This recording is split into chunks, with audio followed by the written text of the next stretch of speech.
What's up, guys? This is Emmanuel from Team DBZ Biscuit, and today we're coming at you with a Majespecter deck profile.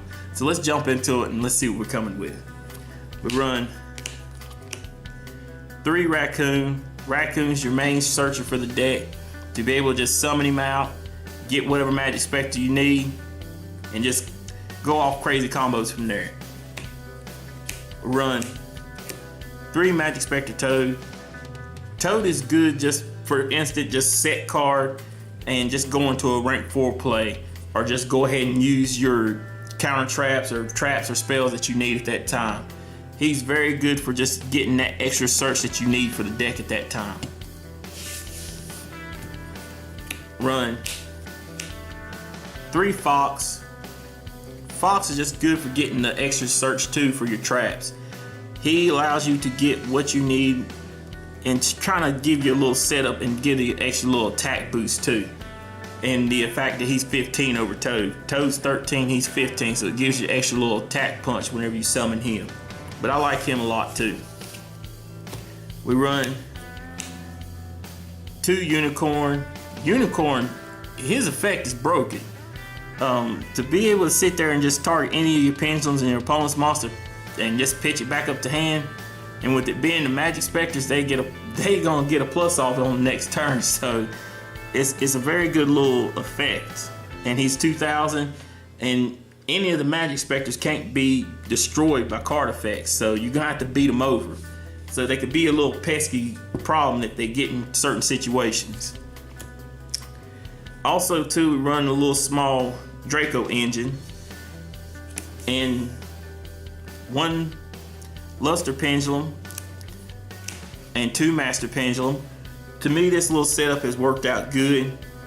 You know, Luster, he's pretty much get a free pop, get another search to whatever that pendulum you want. Also too, helps you go into your Ignister plays. And the 2 Masters, just good beat sticks, all around beat sticks.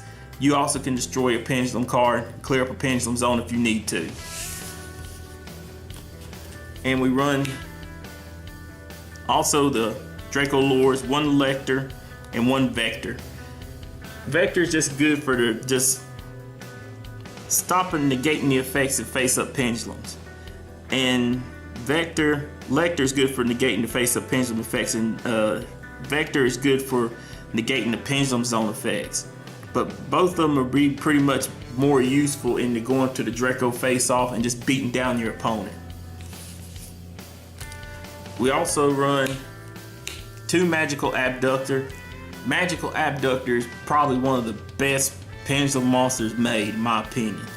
To be able to get 3 counters on her in the pendulum zone as spell cards are activated, remove 3 counters, search out any pendulum monster you want, add it to your hand. She pretty much, if you can get her on the first turn, you got enough spell cards, you pretty much got yourself a free pendulum monster for free. That's the way I look at her. She's very good. We run 2 Ariande. Ariande is just good to go in combo with your Luster Pendulum. You can pop her, get another one, and you also get a counter trap. And also, if she's in this pendulum zone, she allows you, if their counter trap is a discard or a life point effect, it's pretty much negated and you get the trap card effect for free, which that is awesome. And lastly, for the monsters, we run 2 Archfiend Eccentric. Archfiend Eccentric is good for the high scale. It allows you to get that special summon from the extra deck or a hand with your Karen when you pendulum summon. Also too, to be able to pop herself and get a back row. And if she's on the monster zone, to be able to just like pretty much an infinite exile force, as long as you got a pendulum scale set up. So that's very good. I like her a lot, and she does a lot of good plays for you. And that's it for the monsters. For the spell cards, we run 1 Insta-Fusion, just good for the instant access, Monster Reborn type stuff. We run 1 Draco Face-Off. Draco Face-Off, it's almost ban-worthy. It's a very good card. To be able, it's gonna be an instant +1. You're gonna instantly go off on your opponent when this card is played if you don't win the game. Run 1 Soul Charge just in case your pendulum summon and you get hit with a strike or a warning or something of that nature. you're able to get your monsters back out of the graveyard and still set up some type of play from there. We run 1 Raigeki for board removal, and also 2 Draco. With this deck, you don't really want to play with your opponent too much. You want to control the board as much as possible. Your monsters are a low level attack, and a lot of things in the meta right now are very, very high attack. So if you can make sure the board stays to a minimum, you keep it under control the way you want to, you will have very much control over the board. Also too, we run 2 Twin Twister. Like I said, we want to keep control of the board. You want to keep the monsters knocked down, you want to keep the back row knocked down. And 2 Twin Twister helps out with that a lot. And that's it for the spell cards. For the trap cards, we run in a solemn lineup and 1 solemn warning, 2 solemn strikes, and 1 solemn scolding. To me, this lineup works out pretty good because of your Ariandes. You can choose one of the 3. So if, let's say the first turn you go up, you hit Ariande, you choose the 2 strikes and the scolding. They're gonna give you the scolding. That's the worst choice they can give you, but they're gonna give you the scolding. And then next time you show the scolding and the warning. I much prefer getting the scolding because it's gonna stop anything. I like that. Warning is pretty much out to any summon, so I like that too. But either way, to me, just being able to get any of these cards at any time is always just a good plus for the deck, and it helps the deck out a lot. We also run 2 Majespecter Tempest. This is pretty much the Majespecter's strike. It's another strike to hit special summons and monster effects. So Tempest is very good at 2. You don't really need no more than that because you can search it out a lot with Toad and also with Fox. We run 2 Tornado. Tornado is good for getting that instant spot removal of a problem monster. You don't want to be sitting here trying to grind game, Burning Abyss. If they got a Dante out there, just go, no matter what materials they got, go and banish that thing. That way they don't go into Beatrice, because Beatrice can become a problem. And lastly, for the traps, we run 2 Pendulum Reborns. Pendulum Reborn helps this deck out a lot.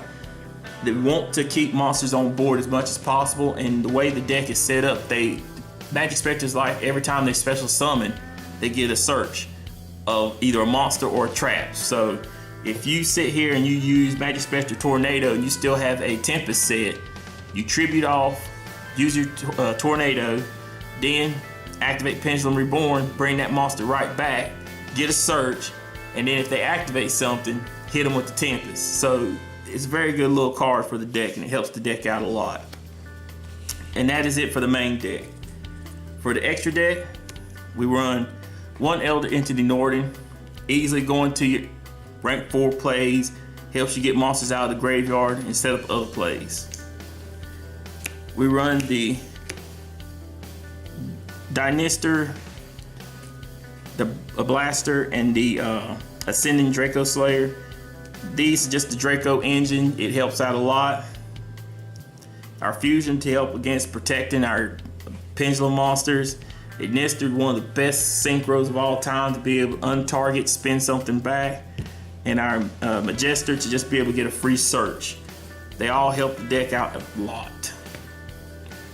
For just good utility rank 4s, I run 1 number 103 Ragnar 0, 1 number 101, 1 Castale, and 1 Diamond Dire. To me, these are good little choice cards for any rank 4 build. Number 103, just good all around, just instant. It's a good 24 attack body. Also, if your opponent increases or decreases their attack, you get a free draw. 101 to be able to suck up that special summon monster that's in attack mode. That's a problem child. That's always a plus. Castale, just to be able to get that problem face up card and spin it back into the deck so you ain't got to bother with it no more. And Diamond Dire is a 1-for-1 pop to be able to hit any card on the field. So that's a very good plus for you.